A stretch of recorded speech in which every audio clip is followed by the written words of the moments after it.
கர்த்தர் தாமே நம் மத்தியிலே எழுந்திருக்கிறதுக்காய் நான் கர்த்தரை ஸ்தோத்திரிக்கிறேன்.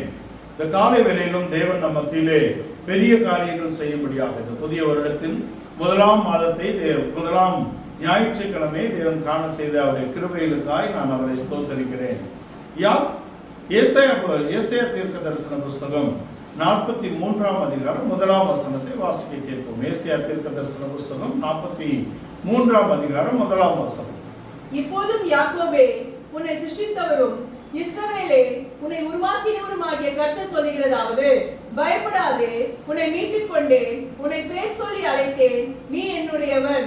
யாக்கோபே இஸ்ரவேலே என்று ரெண்டு நாமத்திலே ஒரே மனிதனை இந்த வசனம் அடையாளப்படுத்துகிறது. யாக்கோபே உன்னை சிருஷ்டித்தவரும் இஸ்ரவேலே உன்னை உருவாக்கினவருமாகிய கர்த்தர் என்று ரெண்டு பகுதியாக அது பிரிக்கப்பட்டிருக்கிறது.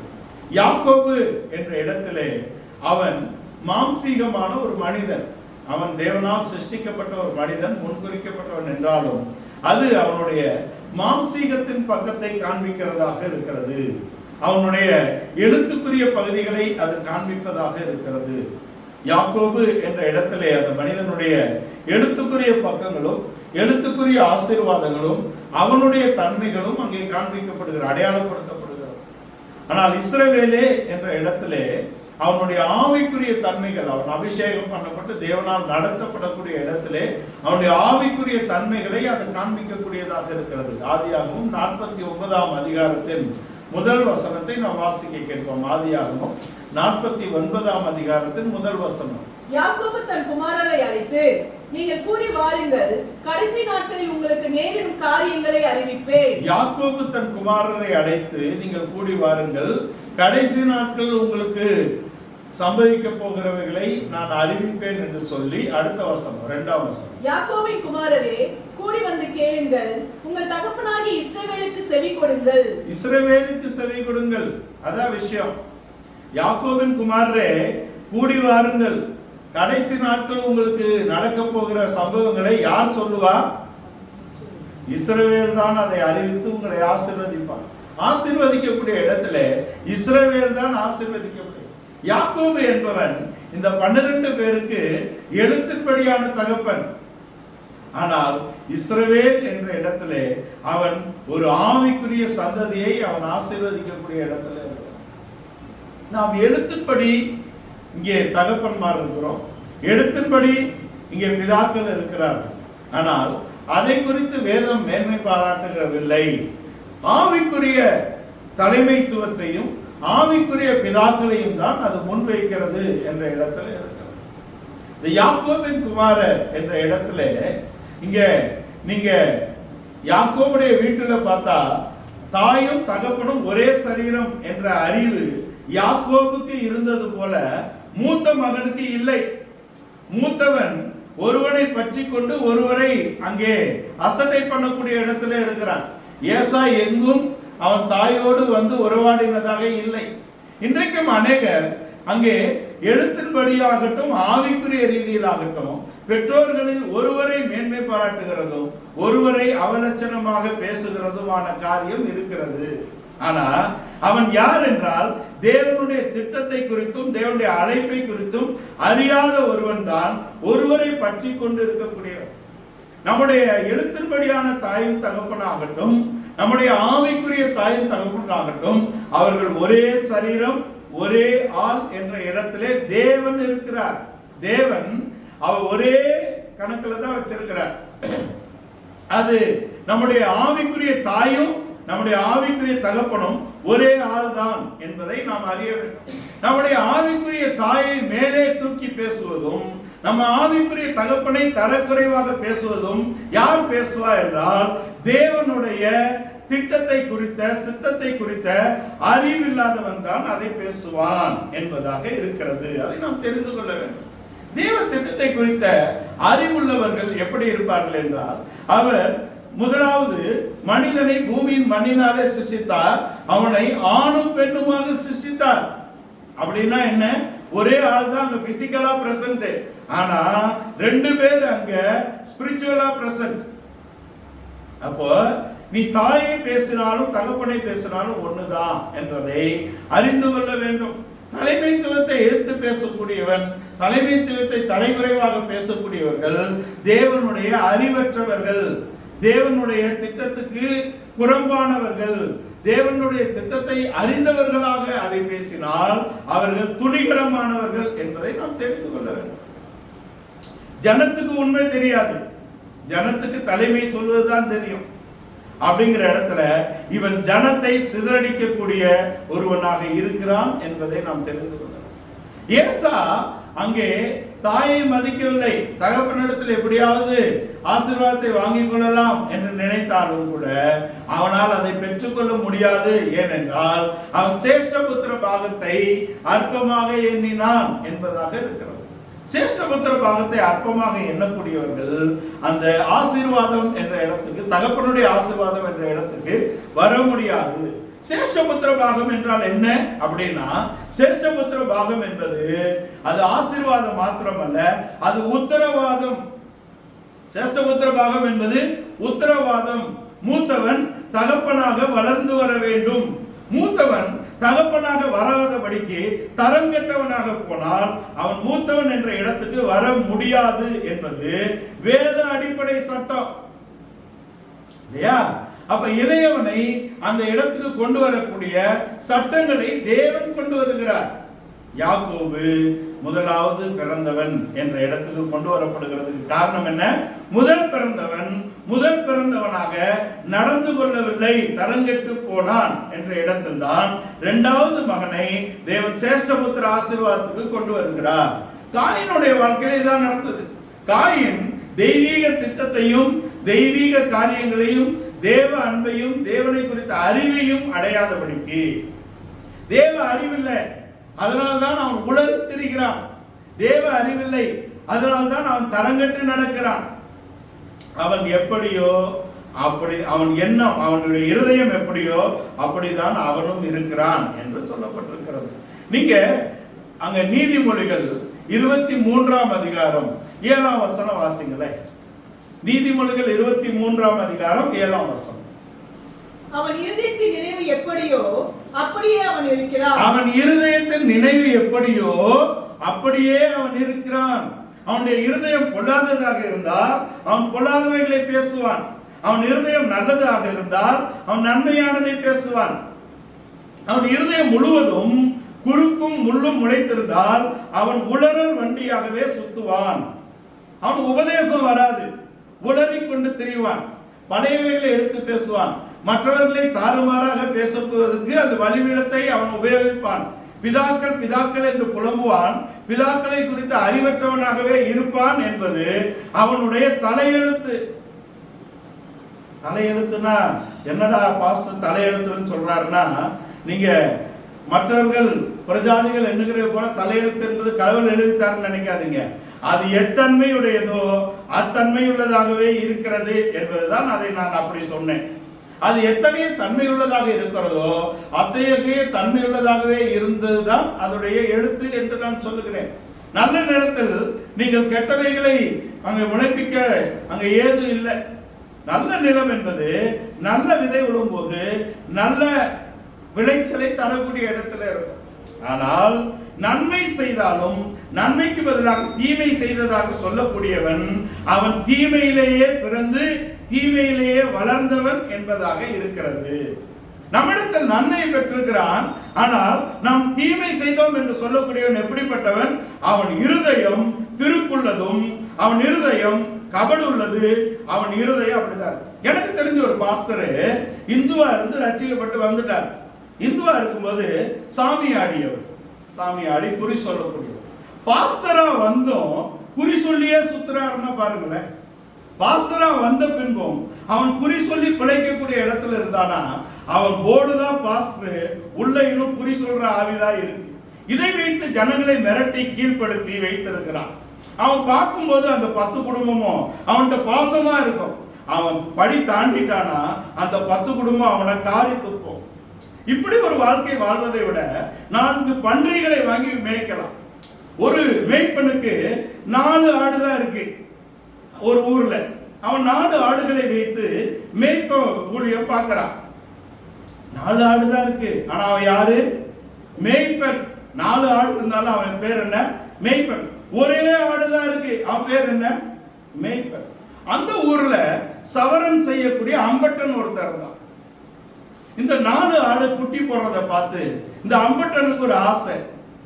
சரி, அம்பட்ட வேலையை விட்டு அந்த கடையை வித்து 100 ஆடு வாங்கிட்டான். தனம் இருக்கிறது அவனிடத்தில், பணம் இருக்கிறது. அதை வைத்து 100 ஆடு வாங்கிட்டான். ஆனா இந்த 100 ஆடு அவனால மேய்ச்சி காப்பாற்ற முடியல. இப்ப நீங்க சொல்லுங்க, 4 ஆடு வைத்திருக்கிற மேய்ப்பன் பரவாயில்லையா, 100 ஆடு வாங்கின இந்த அம்பட்ட மேய்ப்பன் ஆக முடியுமா? நீ 100 ஆடு அல்ல, நீ 1000 ஆடு வாங்கினாலும் நீ அம்பட்டன் தான், அவன் மேய்ப்பன் தான்ங்கிறத நீ தெரிஞ்சுக்கணும். ஏனென்றால் தேவன் அழைத்த அழைப்பும் கிருபை வரங்களும் மாறாதவைகளாய் இருக்கிறது என்பதை நாம் தெரிந்து கொள்ள. இது எப்படின்னா, புலியை பார்த்து பூனை சூடு போட்ட கதை இல்லையா?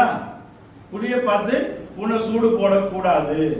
நீ மேய்ப்பன் ஆனால் நீ மேய்ப்பன் பணி செய்து காட்டு. நீ அம்பட்டனா இருந்து மேய்ப்பனா வந்திருக்கலாம், ஆனா மேய்ப்பனுக்குரிய தரத்தை உடையவனாக நீ காட்டு. அப்படின்னா இவனுக்கு எப்படி, இவனுக்கு அந்த ஆடுகளுக்கு என்ன உணவு கொடுக்கணும்னே தெரியாது. ஏன்னா இவன் அம்பட்டன், அவன் மேய்ப்பன். 4 ஆடு வச்சிருந்தாலும் அதை புஷ்டியாக வைத்திருக்கக்கூடிய உபதேசத்தை அவன் வைத்திருக்கிறான். சபைக்கு வந்துருவா அதை எடுத்துக்கிட்டு. 4 உருப்படி வைத்திருந்தாலும் அது உருப்படியான உருப்படிகள். 100 உருப்படி வைத்திருந்தாலும் தருத்தலைகளை போல நீ வளர்த்தால் அது உருப்படிகளாக ஆக முடியாது என்பதாக இருக்கிறது. இந்த புதிய வருடத்திலே நாம் எதற்காக அழைக்கப்பட்டோமோ அந்த அழைப்புக்கு ஏற்றவர்களாக நாம் நடந்து கொள்வோம். நம்முடைய இருதயம் எப்படி இருக்கிறதோ அதை வெளிப்படுத்தக்கூடிய இடத்திலே இருப்போம். தரங்கட்டவர்களை நாம் இந்த வருடத்திலே பேசுவதை நிறுத்திவிடலாம் என்று இருக்கிறேன். அதுக்குதான் இந்த ஃபைனல் ஃபுல் ஸ்டாப்.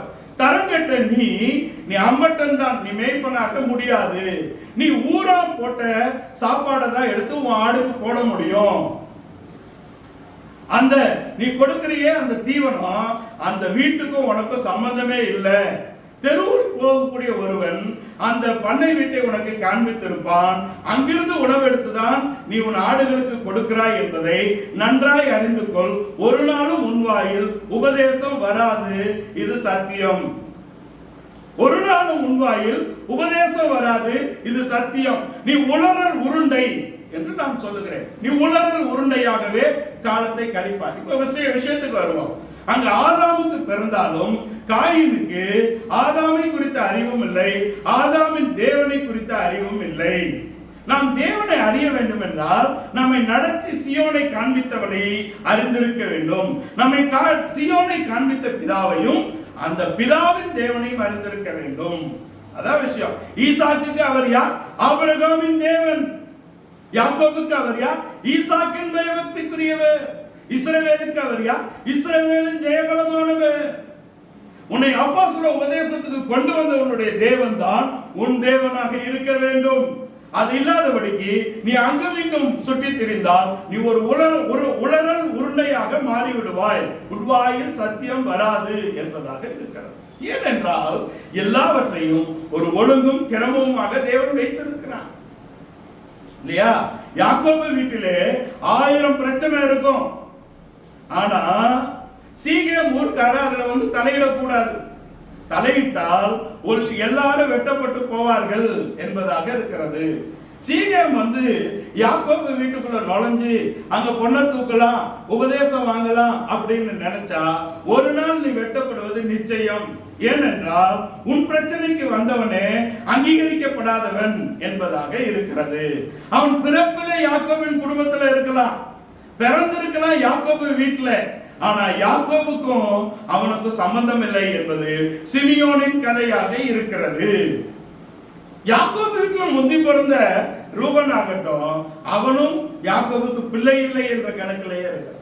நான் இதை ஏன் கொண்டு வருகிறேன் என்றால், பிறப்பின் வரிசையிலே வந்தவர்கள் சுதந்திர வீதத்தையோ சேஷ்டபுத்திர பாகத்தையோ சுதந்திரித்துக் கொள்ள முடியாது. அது நடக்கையிலே இருக்கிறது. அவன் இருதயம் எப்படியோ அவனும் அப்படியே இருக்கிறான். அவன் இருதயம் பொல்லாத இருதயம், அவனும் பொல்லாதவனாக போனால் அவன் மூத்தவனாக இருக்க லாயக்கற்றவன். மூத்தவன் எப்படி இருக்கணும்? மூத்தவனுக்கு சேஷ்டபுத்திர பாகம் என்றால் என்ன? சேஷ்டபுத்திர பாகம் 2 பங்கு ஜாஸ்தியாக தகப்பனுடைய சுதந்திரத்தில் மூத்தவனுக்கு கொடுக்கப்பட வேண்டும். அப்படின்னா என்ன? அவன் சொத்தை வாங்கி சுதந்திரிக்கிறதுக்கா? அல்ல. அவன் 2 விதமான உத்தரவாதத்தை எடுக்க வேண்டும். தகப்பனுக்கு பின்பு சேஷ்டபுத்திரன் தான் தலைமைக்கு வருவான். அவன் அந்த மற்ற குடும்பத்தாருடைய ஆவிக்குரிய பொருளாதார 2 உத்தரவாதத்தையும் மூத்தவன் ஏற்க வேண்டும் என்ற இடத்துல இருக்கிறது. அவன் தான் மூத்தவன். தம்பி திரும்பி வந்தா சந்தோஷப்படணும். அப்பா கிட்ட சண்டை போடுவான்னு அப்பா பயப்படக்கூடாது. ஓடி போன தம்பிகள் திரும்பி வராங்கன்னா அப்பா பயப்படுறாரு, அண்ணன் திட்டுவான்னு. அவன் அண்ணனா இருக்க லாய்க்கா? அவன் ஒன்றுமாக இருக்க லாய்க்கில்லை. ஏனென்றால் அவனில் கிறிஸ்து பிரதிபலிக்கவில்லை. அதான் விஷயம். யாக்கோபு இஸ்ரவேல் என்ற இடத்துல யாக்கோபு என்பது எழுத்தின்படி, ஆனால் அவனை இஸ்ரவேலாக தேவன் ஆவிக்குரியவனாக மாற்றுகிறார் என்பதாக இருக்கிறது. இதுக்குதான் இதை கொண்டு வந்தோம். அங்கே ஆதாமுடைய வாழ்க்கையிலும் காயின் அங்கே லபிக்கவில்லை. அவன் சேஷ்டபுத்திரனாக நிலை பெறவில்லை. அங்கே ஆவேல் தான் வருகிறான். ஆவேலை கொன்றாலும் கூட நீ சேஷ்டபுத்திர பாகத்தை எடுக்க முடியாது. தகப்பனாகட்டும் தேவனாகட்டும், தேவனும் தகப்பனும் அங்கீகரித்த ஒருவனை நீ இல்லை என்று சொன்னால் நீதான் தள்ளப்படுவாயே தவிர அங்கீகரிக்கப்பட்டவன் தள்ளப்பட போகிறது இல்லை என்பதாக இருக்கிறது. இதை நம்ம தெரிஞ்சுக்கணும். இங்கே ஆவேலை கொன்றாலும் சேஷ்டபுத்திர பாகம் காயினுக்கு வராது. இதை தெரிந்த ஈசாக்கு தான் சொல்றாரு, உன் பட்டயத்தினால பிழைச்சுக்கோன்னு சொன்னா உன்னை நீ பாதுகாத்துக்கோன்னு பட்டயம் தராரு. நீ அதை கொண்டு யாக்கோபை வெட்டலாம்னு நினைச்சனா அது முடியாது. அதுதான் எபிரேய நிருபக்காரர் 12ஆம் அதிகாரத்துல சொல்றாரு, என்றைக்கும் இல்லாத பிரச்சனை யாக்கோபு வீட்டுல வர்றதுக்கு காரணம், ஈசாக்கு வீட்டுல வர்றதுக்கு காரணம், என்றைக்கும் இல்லாத பிரச்சனை ஈசாக்கு வீட்டுல வருது. அதுக்கு முன்னையே இந்த பிரச்சனை எல்லாம் இருக்கு. ஆபிரகாம் வாழ்க்கையிலேயே அங்கே கேத்துராளின் பிள்ளைகள் இருக்காங்க, இஸ்மவேல் இருக்காரு. ஆனா இவ்வளவு பெரிய பகையோ பிரச்சனையோ வீட்டை விட்டு ஓடக்கூடிய இடத்துலயோ இல்லையே. ஆனா ஏசாவுக்கு இட்டு குடும்பமே சிதறடிக்கப்படுகிறது. ஏசாவினால் தான் யாக்கோபு ஓடி போகிறான். காரணம் என்ன? என்றைக்கும் இல்லாத பிரச்சனை ஆபிரகாம் வீட்டுல வர்றதுக்கு காரணம் இந்த ஏசாவுக்குள் முளைத்த புதிய கசப்பாகிய வேர். இந்த புதிய கசப்பாகிய வேர் அது பறக்கும் கப்பல் ஏறி இங்கே ஈசாக்கு வீட்டுக்கு வந்திருக்கு. அது மொத்தத்தையும் குழப்பி உலரல் வண்டியாக போய் கொண்டிருக்கிறது என்பதை நாம் தெரிந்து கொள்ள வேண்டும். புரியுறவங்களுக்கு புரியும். இப்ப இந்த ஏசாவுக்குள் இருந்த கசப்பான வேர் எவனுக்குள்ளும் தோன்றக்கூடாது என்ற எச்சரிப்பை அங்க 12ஆம் அதிகாரத்துல எபிரேய நிருபக்காரர் வைக்கிறார். அது வந்ததுன்னா நீ பரலோக ராஜ்யம் வந்து சேர முடியாது, நீ தேவனுடைய ராஜ்யமாக கட்டப்பட முடியாது. ஏனென்றால் அவர் இசைவினைப்பாக இணைத்து கட்டுவார். யாக்கோபுடைய வீடு இஸ்ரவேலின் குடும்பமாக சபையாக மாற வேண்டும். இந்த யாக்கோபின் குடும்பம் அங்கே இஸ்ரவேல் என்ற இடத்திலே ஒரு கார்ப்பரேட் சன்ஷிப்புக்குள்ள வருது. ஒரு கூட்டமைக்கப்பட்ட புத்திர சுவிகாரத்துக்குள்ளே கொண்டு வரப்படும்படியான திட்டத்தை தேவன் வைத்திருக்கிறார் என்பதை நாம் தெரிந்து கொள்ள வேண்டும். இந்த தேவனுடைய திட்டத்தின் வழியிலே பலவிதமான பிரச்சனைகள் வரதான் செய்யும். அதை நம்ம தெரிஞ்சுக்கணும். தேவனுடைய திட்டம் என்பது நாம் தேவனை ஏற்றுக்கொண்ட உடனே நாம் தேவனுடைய குமாரராகி விடுகிறோம், தேவனுடைய பிள்ளைகளாகி விடுகிறோம், இனி ஒரு பிரச்சனையும் இல்லை அப்படின்னு நினைக்க முடியுமா? இல்ல. நாம் பிரச்சனைகளை எதிர்கொள்ளக்கூடிய இடத்திலே தேவன் நம்மை பலப்படுத்தி நம்மை கொண்டு வருகிறார். என்னை பலப்படுத்துகிற கிறிஸ்துவினாலே எல்லாவற்றையும் செய்ய எனக்கு பலன் உண்டு என்ற வார்த்தை அப்போஸ்தலன் பவுல் சொல்லுகிறார். இது காரணம் என்ன? கிறிஸ்துவ ஜீவியத்திலே நமக்கு பிரச்சனைகள் போராட்டங்கள் வரதான் செய்யும். அதை ஜெயிக்கக்கூடிய இடத்திலே கர்த்தர் நம்மோடு இருந்து பெரிய காரியங்களை செய்யக்கூடியவராக இருக்கிறார் என்பதை நாம் தெரிந்து கொள்ள. இந்த கிறிஸ்தவ ஜீவியத்தின் பாதையிலே நாம் பலவிதமான பிரச்சனைகளை சோதனைகளை கடந்துதான் வர வேண்டும். இந்த யாக்கோபு இந்த இஸ்ரவேல் என்ற இடத்துல 12 குமாரரையும் அவன் ஆசீர்வதிக்கிறான். ஆனால் அவனுடைய குமாரரே அவனுடைய வாசனை கெடுக்கக்கூடிய இடத்தில் இருந்தார்கள். அப்போஸ்தல உபதேசத்திலே நாம் பெற்றெடுத்த அநேகர் நம்மை தூற்றிக் கொண்டு திரியலாம். யாக்கோபின் வாசனையை கெடுக்கக்கூடிய ஒரு சிமியோன் இருக்கிறார். யாக்கோபின் வாசனையை சிமியோன் கெடுக்கக்கூடிய இடத்துல ஒரு லேவியும் அதில் சேர்ந்து கொண்டான். ஆனால் லேவியை தேவன் தூக்கி விடுவார். அவனுடைய பிரதிஷ்டை நிமித்தம் லேவியை தேவன் அங்கீகரிப்பார், தூக்கி விடுவார். ஆனால் குழப்பத்தை ஏற்படுத்தின சிமியோனை ஒரு நாளும் தேவன் தூக்கிவிட மாட்டார் என்பதை நாம் தெரிந்து கொள்ள வேண்டும். அங்க 33ஆம் அதிகாரத்துல சிமியோன் இல்ல. உபாகமம் 33ல சிமியோன் இல்ல. அங்க வெளிப்படுத்தின விசேஷம் 7ல தான் இல்ல. இது ரெண்டும் மிக முக்கியமான விஷயம். இவர்கள் குழப்பவாதிகளாக இருக்கிறவர்கள் தேவனுடைய அட்டவணையிலிருந்து நீக்கப்படுவார்கள். மறைமுகமாக யூதர்கள் அவர்களை கணக்கிலே கொண்டு வந்தாலும் கூட வெளியரங்கமாக சுதந்திரத்திலே அவர்கள் பங்கு பெற முடியாது என்பது தேவனுடைய தீர்ப்பு. தேவனுடைய தீர்ப்பு மாறாதுங்க. அதை நம்ம நல்லா தெரிஞ்சுக்கணும். தேவனுடைய தீர்ப்புகள் என்றைக்கும் மாறாது. அதனாலதான் பைபிள் சொசைட்டி கூட அங்க பெயர்களை மாற்ற அங்க இருந்த விஷயங்களை திரும்ப மாத்துறாங்க. ஏன்னா 30 வருஷத்துக்கு முன்னாடி இருந்த பைபிள்ல என்ன இருக்கு அப்படின்னா மீகாலுக்கு பிள்ளை இருந்ததா இருக்கு. அப்புறம் அதை ஆராய்ந்து அது மீகால் அல்ல மேரேபு என்று மாத்தினார்கள். ஏன் மாத்தினாங்க? ஒரு பேர் தானே போயிட்டு போது. மீகாலுக்கு பிள்ளை இருந்தாங்க, மேரேபுக்கு பிள்ளை இருந்தாங்க, ரெண்டும் சவுல் பிள்ளை தானே விட்டுறலாம். அப்படி விடக்கூடாது. ஏன் விடக்கூடாது என்றால் தேவன் அங்கீகரித்த தலைமையை துச்சமாக எண்ணின மீகாலுக்கு பிள்ளை இல்லை என்ற தீர்ப்பை தேவன் கொண்டு வந்திருக்கிறார். அப்படி இருக்கும்போது இப்படி எழுதுனா எப்படி ஒத்துக்கிறது? அதனாலதான் அதை மாற்றி எழுதினார்கள். தேவன் ஏற்படுத்தின தலைமையை ஒருவேளை அதை விட்டு நீ பிரிந்து போனாலும் கூட அதை நீ துச்சமாக எண்ணக்கூடிய இடத்துல உனக்கு பிள்ளை இருக்காது என்பதற்கு மீகால் தான் முதல் எடுத்துக்காட்டு. சரி, எழுத்தின்படி கூட நீ பெற்றெடுக்கலாம், ஆனால் ஆவிக்குரிய சந்ததியாக நீ அவர்களை கொண்டு வர முடியாது என்பதற்கு இங்கே யாக்கோபின் குடும்பத்திலே அநேகர் எடுத்துக்காட்டாக இருக்கிறார்கள். 12 கோத்திரத்தை தேவன் சரியாக கொண்டு வந்தாலும் ஈசாக்கின் குடும்பத்துல ஏசா என்பவன் அவன் பிள்ளையே பெற்றெடுத்தா கூட ஆவிக்குரிய ரீதியிலே அவர்களை சுதந்திரமாக கொண்டு வர முடியாது முடியாது முடியாது. ஒரே தீர்ப்பு தான். 3 முறை சொல்லி உடைச்சிடலாம் பிளானாவை. ஏன்னா தேவனுடைய தீர்ப்பு அவர் மாறாதவராயிருக்கிறது போல அவருடைய பிரமாணங்களும் அவருடைய கட்டளைகளும் அவருடைய கற்பனைகளும் அவருடைய நியாயங்களும் அவருடைய நீதிகளும் மாறாதவையே மாறாதவைகளே மாறாதவைகளே என்பதை நாம் சொல்லுவோம். அப்ப குமாரனா வரணும்னா என்ன அப்படின்னா ஆவிக்குரிய குமாரராக வர. யாக்கோபு என்பவனை இஸ்ரவேலாக மாற்றினார் என்றால் என்ன? யாக்கோபுடைய ஜென்ம சுபாவங்கள் மெதுவாக மாற்றப்பட்டு அவன் யாக்கோபு என்ற இடத்திலே தன்னை வெறுமையாக்கி அதுக்கு பின்பாக தேவனோடு இருந்து தன்னுடைய சுயத்துக்கு விரோதமாக அவன் பெரிய போராட்டத்தை பண்ணி, அதுதான் பவுல் எழுதுறார், நல்ல போராட்டத்தை போராடினேன். அது என்ன நல்ல போராட்டம்? தன் சுயத்துக்கு எதிராக, தன் ஜென்ம சுபாவத்துக்கு எதிராக, தன்னுடைய சுயாதீன சித்தத்துக்கு எதிராக அவன் போராடி ஜெயிக்கக்கூடிய இடத்தில் தான் அவன் இஸ்ரவேலாக மாற்றப்படுகிறான் என்பதை நாம் தெரிந்து. அதனாலதான் அங்கே யாக்கோபின் கூடாரங்களும் இஸ்ரவேலே உன் வாசஸ்தலங்களும் என்று 2 பங்காக பிரிக்கப்படுகிறோம். யாக்கோபு என்பது கூடாரம், பூமிக்குரிய பகுதி. இஸ்ரவேல் என்பது வாசஸ்தலம், ஆவிக்குரிய பகுதி. இந்த கூடாரத்திலே நாம் பாரம் சுமந்து தவிக்கிறோம், பரம வாசஸ்தலத்தை அடைந்து கொள்ள வாஞ்சையுள்ளவர்களாக இருக்கிறோம் என்று 2 கொரிந்தியர் 5 கொண்டு வராரே. அது என்ன? பரம வாசஸ்தலம் என்ற இடத்துல இஸ்ரவேலை ஒரு ஆவிக்குரியவனாக அபிஷேகம் பண்ணப்பட்டவனாக கொண்டு வந்து அவன் மூலமாக தான் அவனுடைய சந்ததியை தேவன் ஆசீர்வதிக்கிறார் என்பதை நாம் தெரிந்துகொள்கிறோம். யாக்கோபே இஸ்ரவேலே என்ற இடத்துல யாக்கோபுடைய தன்மைகளை காட்டிலும் இஸ்ரவேல் என்பது ஆவிக்குரிய மேன்மை என்பதை நாம் தெரிந்துகொள்கிறோம். நாமும் கூட யோவான் 1ஆம் அதிகாரம், யோவான் எழுதின சுவிசேஷம் 1ஆம் அதிகாரம் 12 முதல் 14 வரை இருக்கக்கூடிய அந்த வசனங்களிலே எவர்கள் இயேசு கிறிஸ்துவை ஏற்றுக்கொண்டார்களோ அவர்கள் எல்லோரும் தேவனுடைய பிள்ளைகளாக இருப்பதற்கு அவர்களுக்கு அதிகாரம் கொடுத்திருக்கார். 12 வாசி.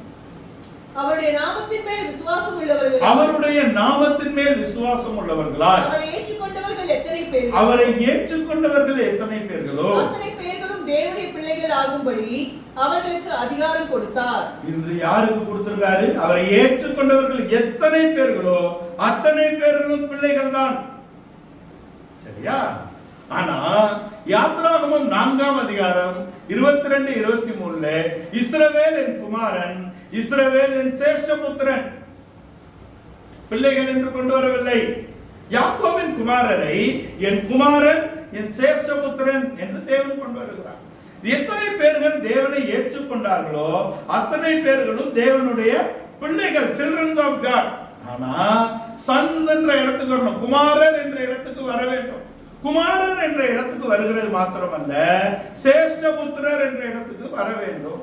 இஸ்ரவேல் என் குமாரன், இஸ்ரவேல் என் சேஷ்டபுத்திரன் என்று கொண்டு வருகிறார். நாம் ஒவ்வொருவரிலும் கிறிஸ்து வாசமாய் இருக்கிறார். நாம் ஒவ்வொருவரும் கிறிஸ்துவை பிரதிபலிக்கும்படியாக இருக்கிறோம். ரட்சிப்பிலே கிறிஸ்து நமக்குள்ளே குழந்தையாக பிறந்திருக்கிறார் என்று வைத்துக் கொள்வோம். குழந்தையாக பிறந்த இயேசுவையும் வணங்கக்கூடிய இடத்துல இருந்தார்கள். யார் இருந்தா? மேய்ப்பர்கள் வந்து வணங்கினார்கள், தேவதூதர்கள் இறங்கி பாடி வாழ்த்தி வணங்கினார்கள். அது மாத்திரமல்ல, முதலாவது புறஜாதி ஆகிய கூட்டம் ஞானிகள் வந்து அவரை வணங்கினார்கள் என்பதாக. ரட்சிக்கப்பட்ட ஒவ்வொருவரும் வணக்கத்துக்குரியவர்கள், கனத்துக்குரியவர்கள் இல்லை என்று சொல்லவில்லை. ஆனால் அவர் ஞானஸ்நானம் எடுத்து கரையேறின போதுதான் இவர் என் குமாரன், இவரில் நான் பிரியமாக இருக்கிறேன் என்ற அங்கீகாரம் கொடுக்கப்படுகிறது. ஆனாலும் கூட அவர் சிலுவையிலே அறையப்பட்ட போதும் அங்கு நூற்றுக்கு அதிபதி சொல்லுகிறார், மெய்யாகவே இவர் தேவகுமாரன். அதனால குமாரனா? அதனால சுதந்திரவாதியா? அதனால தேவகுமாரன் என்று அவர் ரூபிக்கப்பட்டு விட்டாரா? அல்ல. ரோமர் 1ஆம் அதிகாரம் 5ஆம் வசனத்துல மாம்சத்தின்படி தாவீதின் சந்ததியில் பிறந்தவரும் பரிசுத்தம் உள்ள ஆவியின்படி மரித்தோரிலிருந்து உயிரோடு எழுந்ததினாலே பலமாய் ரூபிக்கப்பட்ட தேவகுமாரனுமாய் இருக்கிறார். அப்போ இஸ்ரவேல் என் குமாரன் என்ற இடத்திலிருந்து இஸ்ரவேல் என் சேஷ்டபுத்திரன் என்ற இடத்திலே ரூபிக்கப்பட வேண்டும். நாம் ரட்சிக்கப்பட்டிருக்கிறோம், ஞானஸ்தானத்தின் உடன்படிக்கைக்கு வந்திருக்கிறோம். ஆனால் அதற்கு மேலாக அபிஷேகத்தின் நிறைவை நாம் பெற்றுக்கொள்ள வேண்டும் என்பதாக இருக்கிறது. ரோமர் 8ஆம் அதிகாரத்தின் முதல் வசனம் என்பது நாம் ரட்சிக்கப்பட்டு நம்மை தேவன் கொண்டு வந்து நடத்தக்கூடிய வழியாக இருக்கிறது. அதிலே நாம் வசனத்துக்கு பயந்து நடக்கக்கூடிய ஒரு வாழ்க்கை இருக்கிறது. ஆனபடினாலே மாம்சத்தின்படி நடவாமல் ஆவியின்படி நடக்கிறவருக்கு ஆக்கினை தீர்ப்பு இல்லை. ஆவியின்படி நடப்பது என்பது தேவனுடைய வசனத்தை அறிந்த பின்பு அந்த வசனங்களை நம்முடைய ஜீவியத்திலே கைக்கொள்வதாக இருக்கிறது. 9-10 வசனங்கள்ல கிறிஸ்து உங்களில் இருந்தால் உங்கள் சரீரமானது பாவத்தின் நிமித்தம் மரித்ததாக இருக்க வேண்டும், உங்கள் ஆவியானது நீதியின் நிமித்தம் ஜீவன் உள்ளதாக இருக்க வேண்டும். கிறிஸ்து நம்மில் இருந்தால்தான் நாம் உயிர் உள்ளவர்கள். கிறிஸ்து நம்மில் இல்லை என்றால் நாம் நடைப்பிணங்கள். அதான் நாங்க சொல்லுது. ஏனென்றால் பாவத்துக்கு மரித்திருக்கிறோம். பாவத்துக்கு மரித்தால்தான் நீதிக்கு பிழைக்கக்கூடிய வாழ்க்கை வருகிறது. பாவம் நம்ம உயிரோடு இருந்தால் நாம் மரித்தவர்களாக இருப்போம். ஒரு 2 பேர் ஒருவரை ஒருவர் விரும்பினார்கள். திருமணம் என்ற இடத்திலே நியமிக்கப்பட்டிருக்கிறது. பெரியவர்கள் இருக்கிறார்கள். அப்ப அந்த மணவாட்டியை மணவாளன் பார்க்கும்படியாக விரும்புகிறார். அவள் ஒரு நேரம் குறித்து வருகிறேன் என்று சொல்லுகிறார். வரக்கூடிய இடத்துல தாமதம், வர முடியல. அடுத்த நாள் சபையிலே பார்க்கக்கூடிய ஒரு அனுபவம் இருக்கிறது. இப்ப சபையிலே வெளியரங்கமாக பேச முடியாது, சூசகமாக பேசுகிறார். ஏன் வரவில்லை என்ற கேள்விக்கு மணாளன் பதில் சொல்லுகிறார். என்னன்னா, வெட்டினார்கள் அதனால் சாகவில்லை, வெட்டாவிட்டால் செத்திருப்பேன். என்ன சொல்றாரு? வெட்டினார்கள் சாகவில்லை, வெட்டாதிருந்தால் செத்திருப்பேன். செத்ததினாலே சாகவில்லை, சாகாதிருந்தால் செத்திருப்பேன் அப்படின்னா இது யாருக்கு புரியும்? புரிய வேண்டிய ஆளுக்கு புரியும். என்ன அப்படின்னா, அவர் தோட்டத்தின் வழியாக நடந்து வரும்போது அங்கே தோட்டத்தோடு தரையோடு இருந்த கிணறு இருந்திருக்கிறது. ஒரு மின்னல் வெட்டினது. அந்த வெளிச்சத்தில் அந்த கிணறை கண்டு அவர் நகர்ந்துட்டார். வெட்டினதுனால் சாகவில்லை, வெட்டாதிருந்தால் செத்திருப்பேன் கிணத்துல விழுந்து.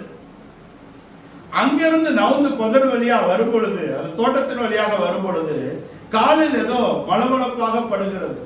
பார்த்தால் பாம்பு. அது செத்திருக்கிறது. செத்ததினாலே சாகவில்லை, அது சாகாது இருந்தால் செத்திருப்பேன். பாம்பு சாகாது இருந்தால் இவரை கொத்தி இருக்கும். இது சூசகம். அதே போல வேதம் அப்போஸ்தலர்களுக்கு வெளியாக்கப்பட்டிருக்கிறது. எல்லோரும் அறிந்து கொள்ளக்கூடிய இடத்துல இல்லை. நாம் கிறிஸ்துவின் வளர்ச்சியை அடைவதற்கு தேவன் வைத்திருக்கக்கூடிய சத்தியங்கள் அவருடைய உத்தியோகஸ்தர் மூலமாக வெளியாக்கப்படுகிறது. எல்லோரும் அதை எடுத்து கையாளலாம் நினைத்தா கதை எங்கேயோ போய் முடிஞ்சிடும். கதை புரியாது. வெட்டுனாங்களா சாகலையா, செத்தாரா சாகலையா அப்படின்னு புரியாததை பேசி உளறல் உருண்டைகளாக மாறிவிடுவார்கள்.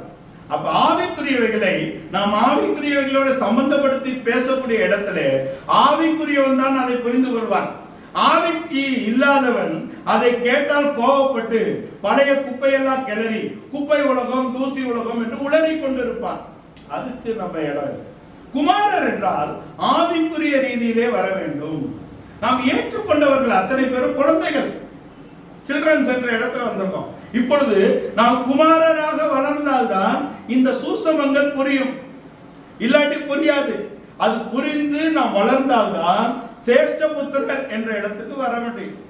இஸ்ரவேலின் குமாரன் இஸ்ரவேல் என் சேஷ்ட புத்திரன் என்று சொல்லுகிறார். இந்த குமாரனும் இந்த சேஷ்ட புத்திரனும் ஒரு சோதனையை உட்பட்டுதான் வெளியே வருகிறார்கள். சோதனைகள் என்பது இருள் என்று அடையாளப்படுத்தப்படுகிறது. உலகம் இருள், பாவம் இருள், அங்க பிசாசு இருள் என்ற இடத்திலே பலவிதமான இருள் அடையாளப்படுத்தப்பட்டிருக்கிறது. இந்த இரவு இருள் என்ற இடத்தில் இல்லாதவர்கள் தான் இந்த குமாரர் இந்த சேஷ்டபுத்திரர் என்ற இடத்துக்கு வர முடியும். இந்த இரவை நாம் கடக்க வேண்டும்.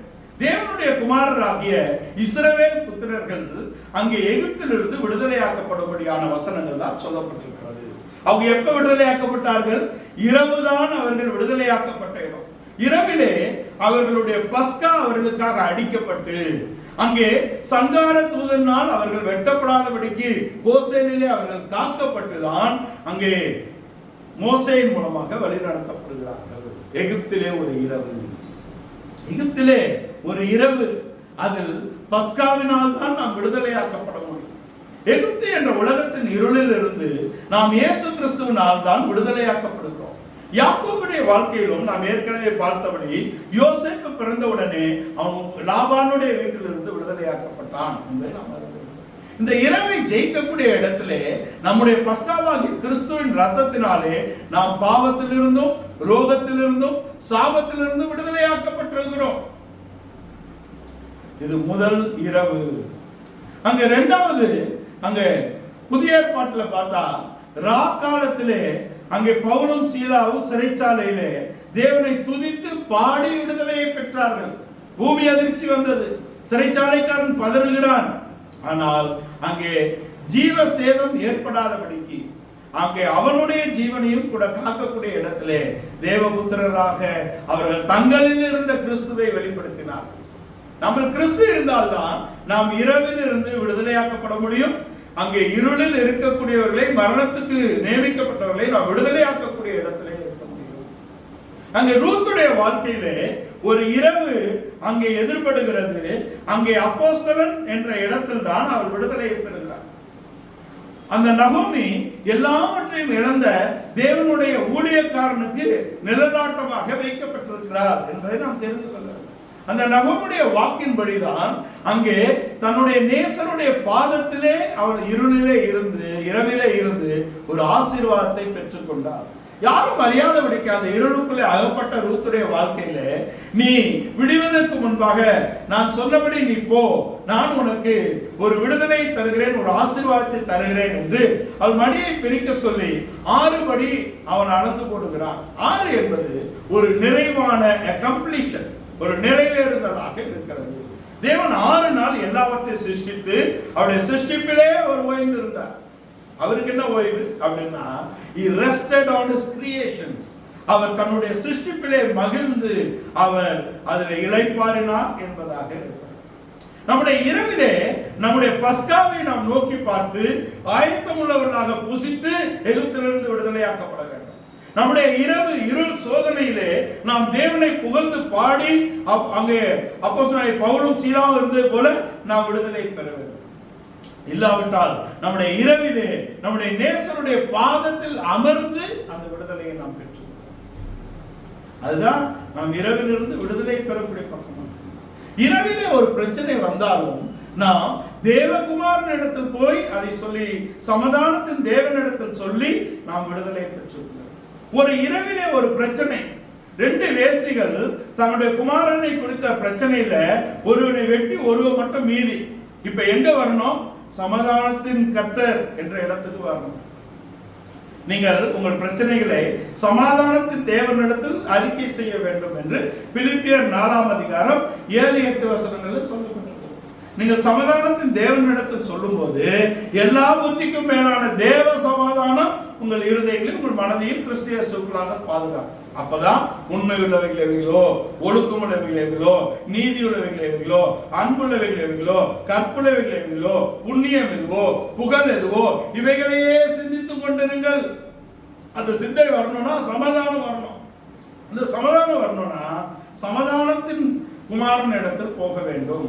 இந்த வேசிகளுக்குள்ள பிரச்சனை வந்த உடனே எங்க போறாங்க? சமாதானத்தின் குமாரன் ஆகிய சாலமோன் இடத்தில் போறாங்க. நான் உனக்கு ஒரு குமாரனை கொடுப்பேன், அவனுக்கு சாலமோன் என்று பெயர். அவன் அமைதியில் உள்ள புருஷன், அவனை அமர்ந்திருக்க பண்ணுவேன், அவனுக்கு அமெரிக்கையை கட்டளையிடுவேன். மூத்தவன் அமர்ந்து சமாதானமாக நீதி செலுத்தினால் இளையவர்கள் கூடி சேருவாங்க. ஆனா இவனுக்கு முன்ன பிறந்தவன் எல்லாம் யாருன்னா அப்பாவுக்கு விரோதமாக குழி தோண்டக்கூடியவர்கள். அம்னோன், அப்சலோம், அதோனியா. ஆனா இவன் தான் சமாதானத்தின் புருஷன். இந்த இரவிலே வந்த பிரச்சனையை சமாதானத்தின் புருஷனிடத்தில் கொண்டு வந்து நம் நீதியை வாங்கி சமாதானத்தை அடைந்து கொள்ள வேண்டும். இந்த சாலமோனுடைய ஆட்சி என்பது இயேசு கிறிஸ்துவின் ஆட்சிக்கு அது இணையாக பேசப்படுகிறது. இந்த சாலமோனுக்கு தான் அவனுக்கு நான் பிதா, எனக்கு அவன் குமாரன் என்று 2 சாமுவேல் 7ல சொல்றார். அதே வார்த்தை தான் அங்கே இவருக்கு நான் இவர் எனக்கு குமாரன், இவருக்கு நான் பிதா என்று எபிரேயர் 1ஆம் அதிகாரத்தில் இயேசு கிறிஸ்துவை குறித்து சொல்லப்பட்டது. சரியான அடையாளமாக இருக்கிறது. அப்ப நம்ம இரவின் பிரச்சனையை பஸ்காவினாலே விடுதலையாக்கி ஆயத்தமாக இருந்து விடுதலையாக்கிக் கொள்ள வேண்டும். நம்முடைய இரவின் பிரச்சனையிலே தேவனை துதித்து நாம் விடுதலையாக்கிக் கொள்ள வேண்டும். நம்முடைய இரவு என்ற பிரச்சனையிலே நாம் அவருடைய பாதத்தில் அமர்ந்து ஒரு நிறைவை பெற்றுக் கொள்ள வேண்டும். நம்முடைய இரவு என்ற பிரச்சனையில நாம் சமாதானத்தின் தேவனிடத்தில் போய் நம்முடைய பிரச்சனைகளை நாம் தீர்த்து கொள்ளலாம். இது எதுக்காக சொல்றேன்னா, குமாரர்களுக்கு வரக்கூடிய பிரச்சனைகள், அவன் யாக்கோபு அவன் மாம்சத்தில் இருந்த வரைக்கும் அவனுடைய கதை வேறு.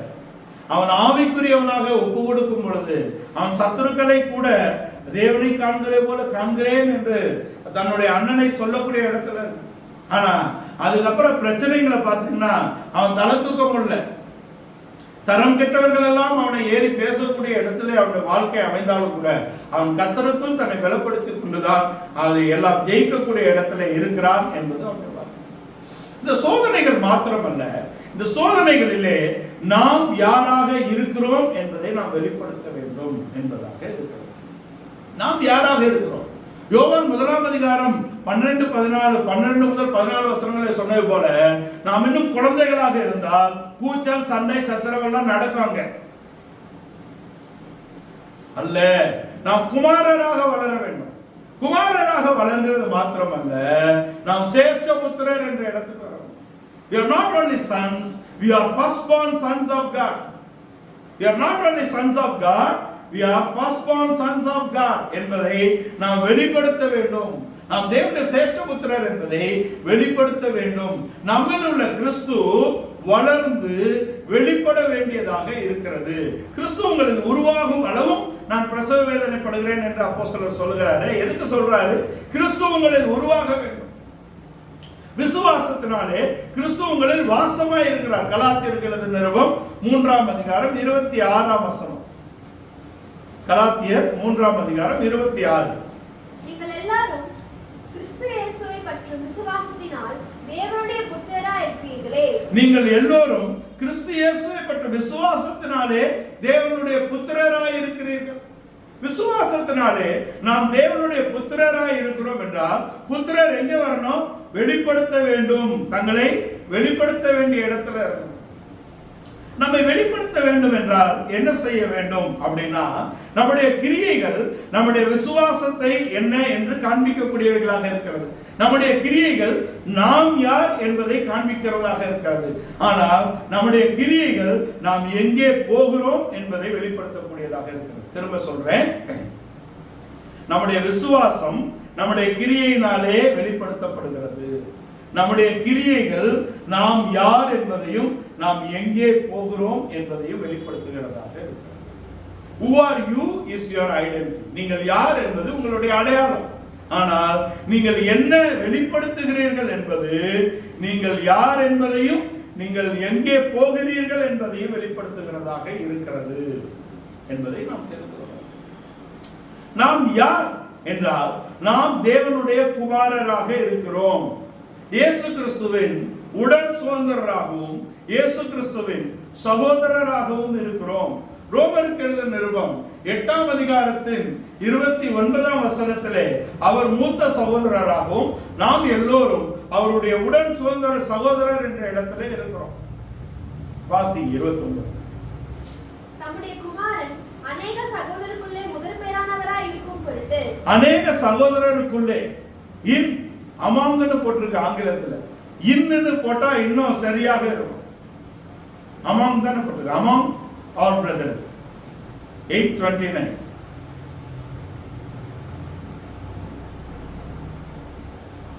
அவர் எல்லாருக்குள்ளும் அவர் மூத்த சகோதரராக இருக்கிறார். ஏனென்றால் நம்ம இளைய சகோதரர்களாக அவருடைய வளர்ச்சிக்கு கொண்டு வந்து நிறுத்தக்கூடிய பகுதி இருக்கும். அமாங் தான். ஆனா இன்னுன்னு போட்டாதான் அது இன்னும் அக்யூரேட்டா இருக்கும். இன்னும் அக்யூரேட்டானா இன் பிரதரன் அப்படின்னா அவர்களுக்குள்ளே அவர் முதற் பேரானவராக இருக்கிறார். இவர்கள் முதற் பேரானவராக இருப்பதற்கு என்ன? முதலாம் வசனத்துல சொன்னோம் ரட்சிப்பு என்ற அனுபவம் ஆவியிலே நடக்கக்கூடிய அனுபவம். 14ஆம் வசனத்திலே ஆவியானவராலே நடத்தப்பட வேண்டும். அவர்கள் தான் புத்திரர். ஆனால் சேஷ்ட புத்திரராக வர வேண்டும் என்றால் ஆவியிலே நாம் அனல் மூட்டி ஆவியிலே நாம் இந்த கூடாரத்திலே நாம் பாரம் சுமந்து தவித்து பரம வாசஸ்தலத்தை அடைந்து கொள்ளக்கூடிய தவிப்பு நமக்குள்ளே வர வேண்டும். அப்படின்னா என்ன? நாம் புத்திர சுவிகாரத்தின் ஆவி இருந்தால்தான் நாம் சரீர மீட்பை அடைந்து புத்திர சுவிகாரத்தை பெற்ற முதற்குமாரராக வந்து சேர முடியும். அதான் விஷயம். அதுக்கு என்ன பண்ணணும் அப்படின்னா கிறிஸ்து என்னும் மூலைக்கல்லின் மேலே அப்போஸ்தல தீர்க்கதரிசிகள் என்னும் அஸ்திவாரத்தின் மேலே நம்முடைய வீட்டை நாம் கட்ட வேண்டும். நாம் வீடாக, நகரமாக, அங்கே மாளிகையாக, ஆலயமாக, வாசஸ்தலமாக கூட்டி கட்டப்பட வேண்டும் என்று எபேசியர் 2ஆம் அதிகாரத்தின் கடைசி பகுதியில சொல்றார். அப்ப நம்ம என்ன பண்ணோம்? நாம் கட்ட வேண்டும். அவனவனுக்கு கொடுத்த இடத்திலே கட்டுகிறான். கட்டுங்க. நாளானது அதை விளங்க பண்ணும். அங்கே அக்கினி சோதனை வருகிறது, அங்கே தண்ணீர் சோதனை வருகிறது, அங்கே காற்று சோதனை வருகிறது. அது சொல்லும் நீ கல்லின் மேல் கட்டினாயா, கண்மலையின் மேல் கட்டினாயா, மண்ணின் மேல் கட்டினாயா என்று அது சொல்லும்.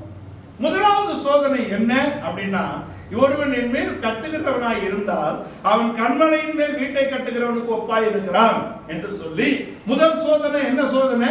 மழை பெய்கிறது. மழை என்பதும் பனி என்பதும் ஆசீர்வாதமாக இருக்கிறது. முதலாவது வானத்தின் பனி பெய்து பூமியை விளைய செய்தது. பூமியை விளைய செய்யக்கூடிய இடத்துல முதலாவது மனிதனை அவர் சிருஷ்டித்தார். இன்னும் மழையும் பெய்யவில்லை, பூமியிலே விதைகளும் முளைக்கவில்லை. ஏனென்றால் பண்படுத்த மனிதனும் இல்லை என்று அங்கே எழுதப்பட்டிருக்கிறது. 1ஆம் அதிகாரம். மனிதனை அவர் பனி பெய்த உடனே மனிதனை சிருஷ்டித்தார். பனி பெய்து பூமியை விளைய செய்தது. அதுக்கு பின்பு மழை பெய்யக்கூடிய இடத்திலே ஆசீர்வாதமாகிய மழை முதலாவது நியாய தீர்ப்புக்கு தான் பெய்கிறது. அது ஒரு கூட்டத்தாருக்கு நியாய தீர்ப்பையும் ஒரு கூட்டத்தாருக்கு ஆசீர்வாதத்தை கொண்டு வருகிறது. ஒரே மழை தான் பெய்கிறது.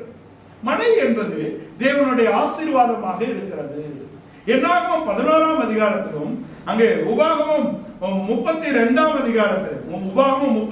அதிகாரத்தில் முதல் வசனத்திலே பனி மழை என்பது அவருடைய வசனம், அவருடைய உபதேசமாக இருக்கிறது.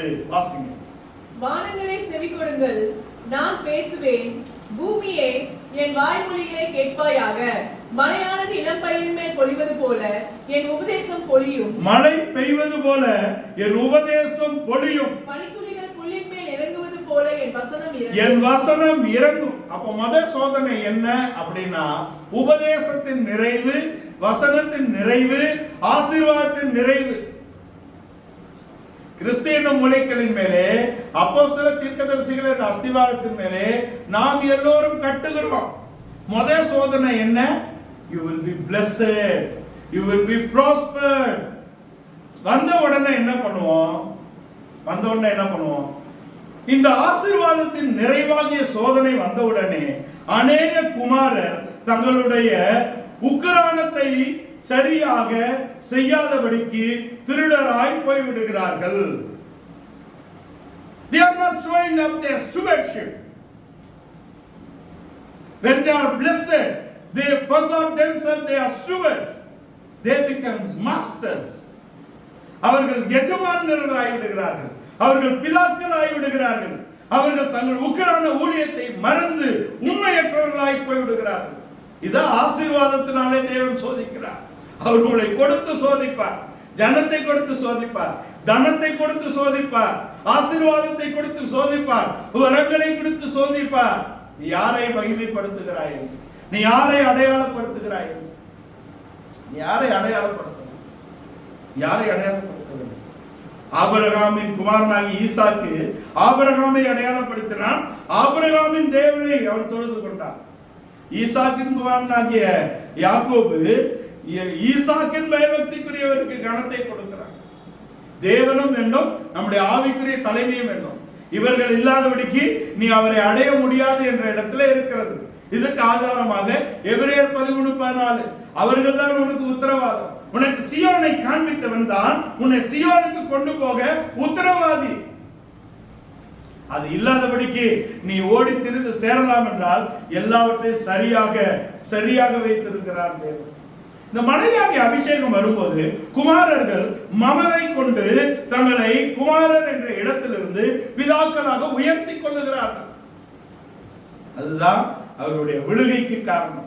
They are not showing their stewardship. இப்ப வரார் அவரு. இப்ப வந்து இல்லாதவன் இடத்திலிருந்து புடுங்கி இருக்கிறவன் இடத்திலே கொடுப்பா. உடனே கூட்டத்தை புடுங்கி கொடுப்பான்னு நினைக்கக்கூடாது. நீதியை சொந்தரிக்க போகிறோம். கூட்டத்தை கொண்டு போக இயேசு வரல. அவர் எண்ணிக்கை உள்ளவர்களை கொண்டு போக வருகிறார்.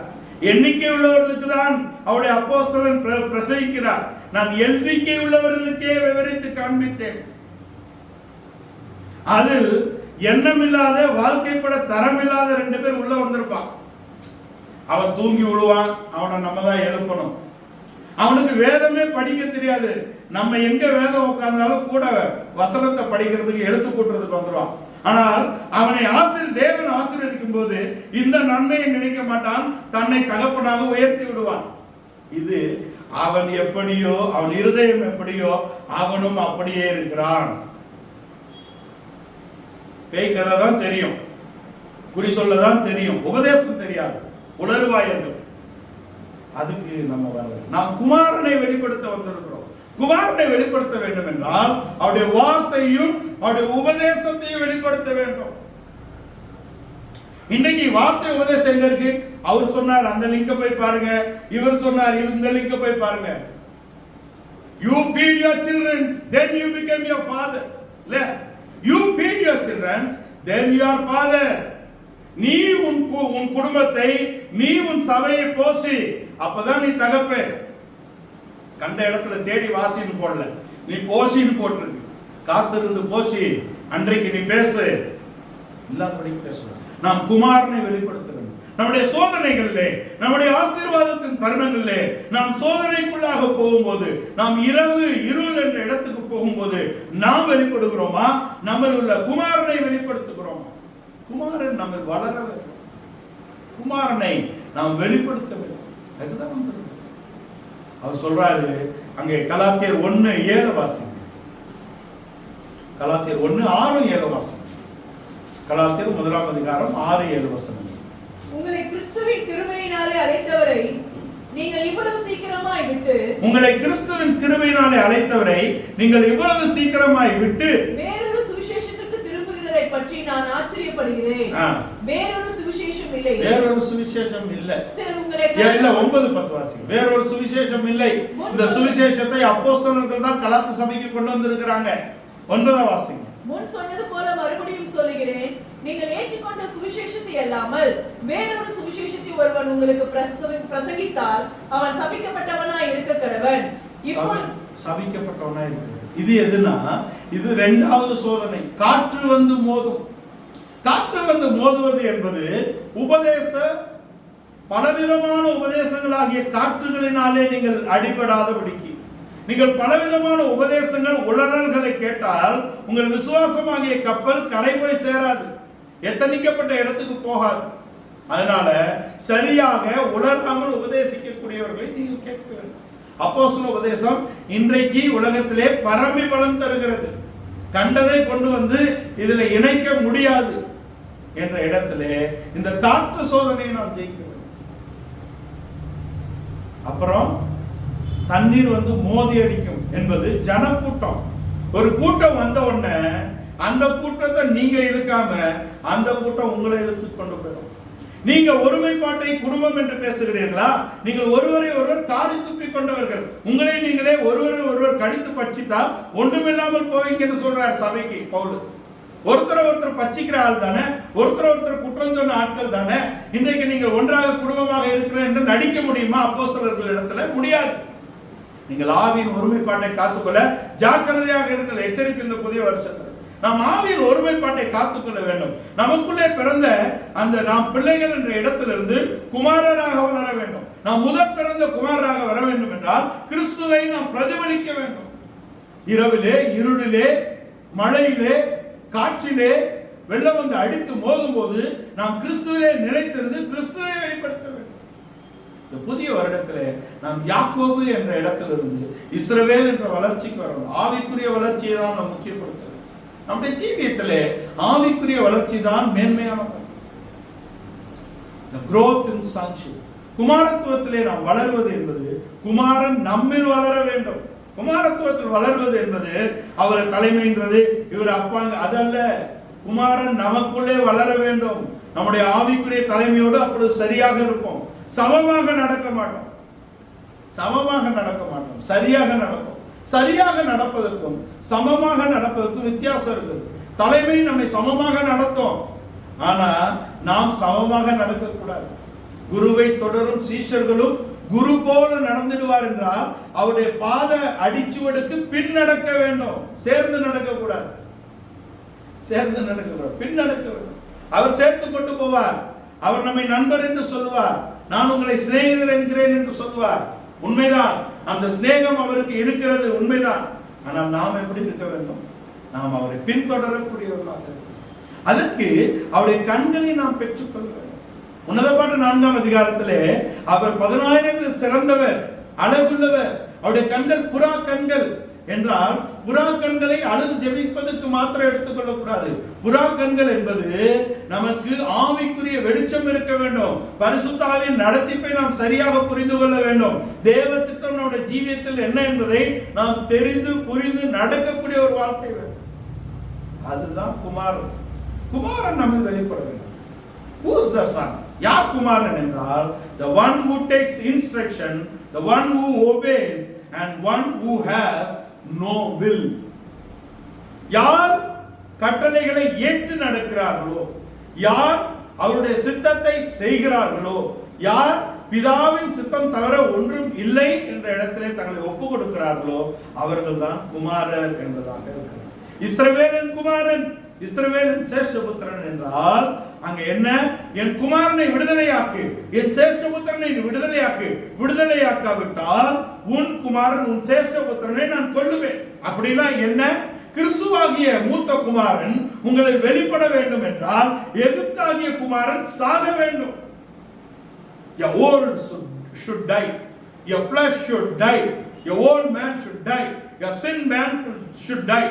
உங்கள் பாவ மனிதன், உங்கள் பழைய மனிதன், உங்கள் புறமான மனிதன் அழிக்கப்படுவதுதான் நீங்கள் உள்ளான மனிதனில் பலப்படக்கூடியதாக இருக்கிறது. அதுதான் நீங்கள் சேஷ்டபுத்திரனாக மாறுவதாக இருக்கிறது. அதுதான் நீங்கள் கிறிஸ்துவை பிரதிபலிப்பதாக இருக்கிறது. இஸ்ரவேல் என்ற சேஷ்டபுத்திரன் விடுதலையாக்கப்பட வேண்டும் என்றால் எகிப்துடைய சேஷ்டபுத்திரன் கொல்லப்பட வேண்டும். கிறிஸ்து உங்களில் இருந்தால் உங்கள் சரீரமானது பாவத்துக்கு மரித்ததாயும் உங்கள் ஆவியானது நீதியின் நிமித்தம் ஜீவன் உள்ளதாயும் இருக்க வேண்டும். அப்படின்னா கிறிஸ்துவை நீங்கள் பிரதிபலிக்க வேண்டும் என்றால் உங்களுடைய சிந்தை, உங்களுடைய ஜென்ம சுபாவங்கள், உங்களுடைய பாவம், பழைய காரியங்கள், மரித்தது என்ற இடத்திலே அபிஷேகத்தின் நிறைவை பெற்று நாம் மூத்த குமாரராக நாம் வளர வேண்டும். இப்போ நாம் தேவனுடைய குமாரர், நம்மில் இருக்கக்கூடிய தேவனுடைய குமாரன் பலமாய் ரூபிக்கப்பட்ட தேவகுமாரன் என்ற இடத்திலே அவர் நமக்கு மூத்த குமாரனாக இருக்கிறார். இந்த புதிய வருடத்திலே நம்முடைய பழையவைகளை நாம் ஒழித்து போடுவோம். நாம் பழைய எண்ணங்களை நாம் சிதறடித்து நாம் தேவனுக்குள் நாம் சிதைத்து, பழைய எண்ணங்களை முழுவதுமாக சிதைத்து, நம்முடைய சித்தத்தை முழுவதுமாக உடைத்து தேவ சித்தம், தேவனுடைய சிந்தை என்ற இடத்திலே நாம் வருவோம். நம்முடைய பிரச்சனைகளிலே அவருடைய பாதத்துக்கு நாம் வருவோம். நம்முடைய பிரச்சனைகளை நாம் சமாதானத்தின் தேவனிடத்தில் சொல்வோம். நம்முடைய பிரச்சனைகளிலே நாம் தேவனை துதிக்கக்கூடியவர்களாக இருப்போம். நம்முடைய பிரச்சனைகளிலே நமக்காக பஸ்கா அடிக்கப்பட்டதை நினைவு கூறுவோம். என் மரணத்தை நினைவு கூறும்படி, என்னை நினைவு கூறும்படி இதை செய்யுங்கள் என்ற இடத்திலே நம்முடைய பஸ்காவாகிய கிறிஸ்து நமக்காக அடிக்கப்பட்டிருக்கிறார். பழைய புளித்தமாவோட அல்ல. துர்குணம், பொல்லாப்பு, வஞ்சகம், கசப்பு இன்னும் வச்சுட்டு இருந்தா முடியாது. நீ வந்து சேர முடியாது. நீ வந்து சேர முடியாது. பவுல் கொரிந்தியருக்கு சொல்லும்போது சொல்லுகிறார், நாங்கள் ஏதோ தைரியமாக பேசுகிறோம், எங்கள் மனது தாங்கள் அடையவில்லை, உங்கள் மனதே தாங்கள் அடைந்திருக்கிறது. பிள்ளைகளுக்கு சொல்லுகிறது போல சொல்லுகிறேன். என்ன சொல்ற?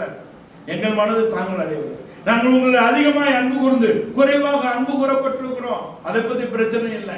ஏனென்றால் கிறிஸ்துவின் சிந்தை எங்களுக்கு கொடுக்கப்பட்டிருக்கிறது.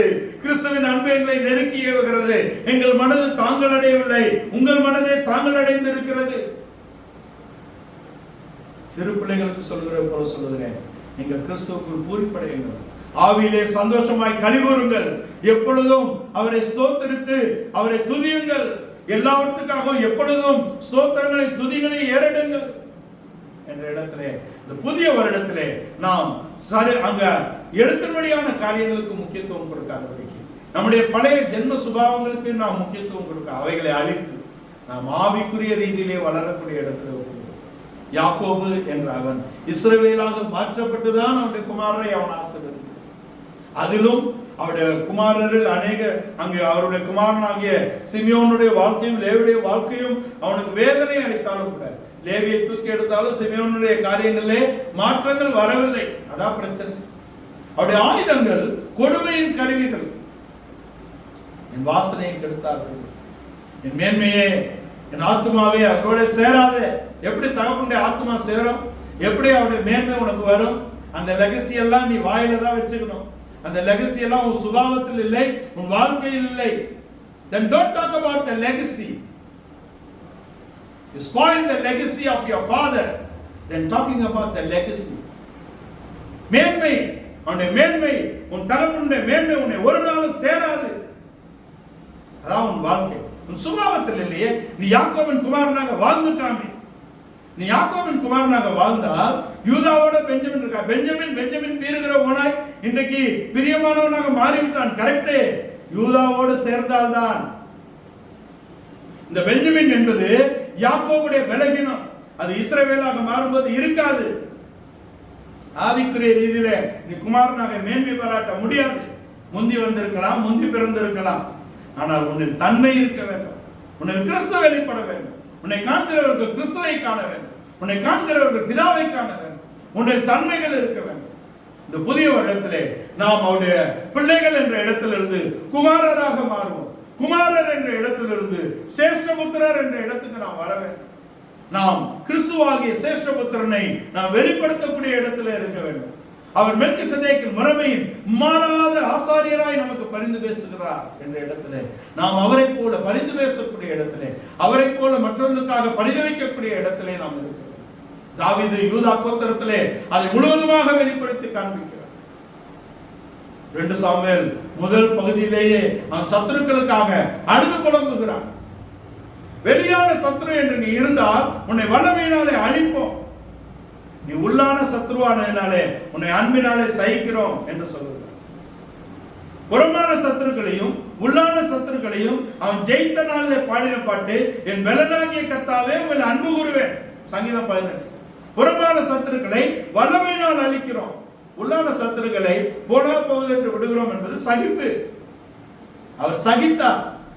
யூதர்களால் ரோமர்களால் வந்த எல்லாவற்றையும் சகித்தது கிறிஸ்துடைய சகிப்பு என்று நாம் நினைக்கிறோமா? அல்ல. அவருடைய சகிப்பின் மேன்மையான பகுதி எது தெரியுமா? அவர் யூதாசையும் அவர் பேதுருவையும் சகித்தது. யூதாசையும் பேதுருவையும் சகித்தது. கூடவே இருந்தெல்லாம் புலி பறிச்சாங்க, அவர்களே அவர் சகித்தார். கிறிஸ்துவின் சகிப்புக்கு இந்த வருடத்துக்கு வருவோம். புறம்பானவர்களை வல்லமையினால் அழிப்போம், உள்ளான சத்துருக்களை அன்பினால் சகிப்போம் என்ற இடத்திலே இந்த புதிய வருடத்திலே கிறிஸ்துவை தரித்துக் கொள்ளுங்கள். இந்த புதிய வருடத்திலே பிள்ளைகள் என்ற இடத்திலிருந்து குமாரராக வளருவோம். குமாரர் என்ற இடத்திலிருந்து சேஷ்டபுத்திரர் என்ற இடத்துக்கு வருவோம். அவருடைய வல்லமை நமக்குள்ளே பரிபூர்ணமாக இருக்கிறது. அவருடைய தெய்வீகத்தை சுமந்து திரிவோம். அவருடைய அபிஷேகத்தின் நிறைவை அடைந்து வருவோம். இந்த காலை வேளையில் இந்த வசனங்களுக்கு நாம் முற்றிலுமாக ஒப்புக் கொடுப்போம். இந்த நாளிலே இந்த வசனங்களுக்கு நாம் முற்றிலுமாக நம்ம ஒப்புக் கொடுப்போம்.